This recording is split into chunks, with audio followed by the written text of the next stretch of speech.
এই যে ঘুম থেকে উঠলেন, ব্যাস ব্রাশটা নিয়ে দৌড়ে চলে গেলেন বাথরুমে, কি জন্য? ঘুম থেকে উঠলেন, আগে চোখটা একটু ঘষতে হবে, মুখে হাত দিতে হবে, তারপরে আপনি দোয়া পড়বেন। কি দোয়া পড়বেন? আলহামদুলিল্লাহিল্লাযী আহইয়ানা বা'দা মা আমাতানা ওয়া ইলাইহিন নুশুর। তারপরে আপনি যাবেন বাথরুমে।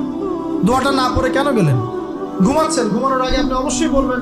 ঘুমানোর আগে একদম একটা গান শুনে, একটা গার্লফ্রেন্ডের সাথে 10টা মিনিট কথা বলে, হ্যাঁ জান রাখি, ব্যাস, তারপরে ঘুমিয়ে গেলেন। ঘুমটা আপনার জন্য ইবাদত হলো না? হারামে লিপ্ত হতেন না? আল্লাহুম্মা বিইসমিকা আমুতু ওয়া আহইয়া পড়তেন, সূরা মুলক পড়তেন, সূরা কাফিরুন পড়তেন, সূরা ফালাক নাস ইখলাস পড়তেন, ঘুমিয়ে যেতেন। পুরো ঘুমটাই ইবাদত, পুরো ঘুমটাই নাকি? ঘুমিয়ে আছেন নাকি পাচ্ছেন?